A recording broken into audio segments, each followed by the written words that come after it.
Animation.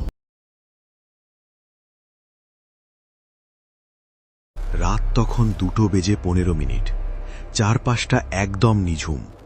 শহরের এই flat বাড়িতে আমি একাই থাকি। নাম আমার অয়ন, পেশায় আর্কিটেক্ট, কিন্তু নেশা বলতে কেবল কাজ আর কাজ। হঠাৎ টেবিলের ওপর রাখা ফোনটা কেঁপে উঠল। ভাইব্রেশনের শব্দে আমার তন্দ্রাকা টুটে গেল। অন্ধকার ঘরে ফোনের স্ক্রিনের নীল আলোটা চোখে যেন তীরের মতো বিঁধল। স্ক্রিনের দিকে তাকিয়ে আমার হৃৎপিণ্ডটা এক মুহূর্তের জন্য থমকে গেল।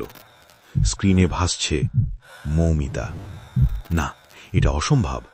মৌমিতা আজ থেকে ঠিক 1 বছর আগে এক সড়ক দুর্ঘটনায় মারা গেছে। আমি নিজের হাতে ওর শেষকৃত্য করেছি। তাহলে এই কলটা কোত্থেকে আসছে? আমি ভয়ে ভয়ে ফোনটা ধরলাম।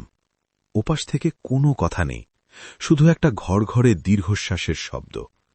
আমি কাঁপা গলায় বললাম, হ্যালো, কে কে রসিকতা করছেন? ওপাশ থেকে একটা অতি পরিচিত কণ্ঠস্বর ভেসে এলো, খুব নিচু কিন্তু পরিষ্কার। অয়ন, আমাদের ড্রয়িং রুমের ওই গোপন ড্রয়ারটার চাবি কোথায় রেখেছিলে? মনে আছে? আমার সারা শরীর হিম হয়ে গেল। ওই ড্রয়ারের কথা মৌমিতা ছাড়া আর কেউ জানত না। ওটার ভেতরে আমাদের বিয়ের কিছু জরুরি কাগজ আর একটা ডায়েরি ছিল। আমি উত্তর দেওয়ার আগেই কলটা কেটে গেল। মৌমিতার সাথে আমার সম্পর্কটা ঠিক সুখের ছিল না। শেষ কয়েক মাস আমাদের মধ্যে খুব ঝগড়া হতো। আমি আমার কেরিয়ার নিয়ে এতটাই ব্যস্ত ছিলাম যে ওকে সময় দিতাম না। শেষবার যখন ও ফোন করেছিল, আমি বিরক্ত হয়ে ফোনটা কেটে দিয়েছিলাম। ঠিক তার 10 মিনিট পরেই ওর অ্যাক্সিডেন্টটা হয়। ওর ওই শেষ কলটা আমি ধরিনি। সেই অপরাধ বোধ আমাকে প্রতিদিন কুরে কুরে খায়। কিন্তু আজ 1 বছর পর ও কেন কল দিচ্ছে? পরদিন রাত ঠিক 2:15 আবার কল। এবার আমি কলটা ধরতেই ওপাশ থেকে কান্নার শব্দ এলো। অয়ন, ওই রাতে আমি তোমাকে অনেকবার ডেকেছিলাম, তুমি আসোনি। রক্তে আমার শাড়িটা ভিজে যাচ্ছিল আর তুমি তখন অফিসের মিটিংয়ে হাসছিলে। আমি চিৎকার করে উঠলাম, মৌ, বিশ্বাস করো, আমি বুঝতে পারিনি। আমি তোমাকে ভালোবাসতাম। ওপাশ থেকে এবার এক বৈশাচিক হাসি ভেসে এলো। ভালোবাসতে? তাহলে নীল ডায়েরির শেষ পাতায় ওসব কি লিখেছিলে? যেখানে তুমি লিখেছিলে, মৌমিতা না থাকলে আমি অনেক শান্তিতে থাকতাম। সেই শান্তি কি পেয়েছ? আমার হাত থেকে ফোনটা পড়ে গেল। ওই ডায়েরির কথা আমি কাউকে বলিনি।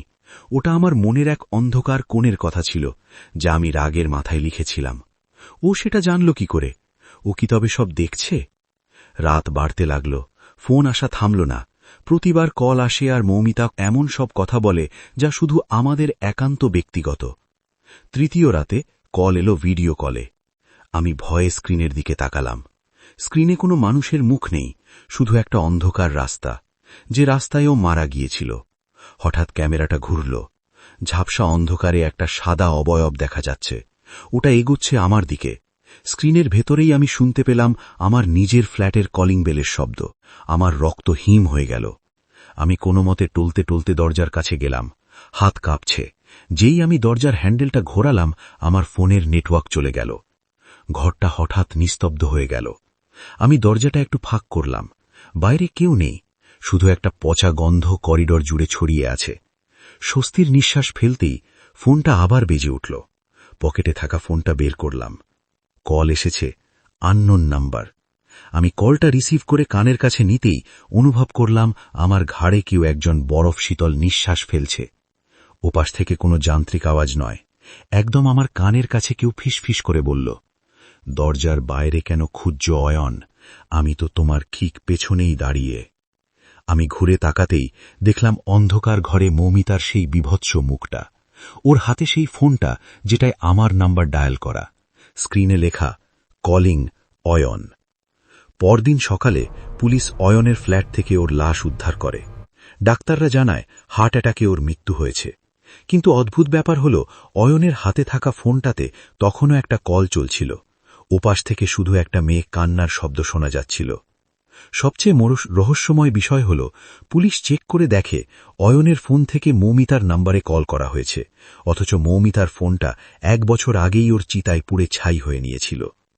কিছু সম্পর্ক মৃত্যুর পরও শেষ হয় না, কিছু কল রিসিভ না করাই ভালো।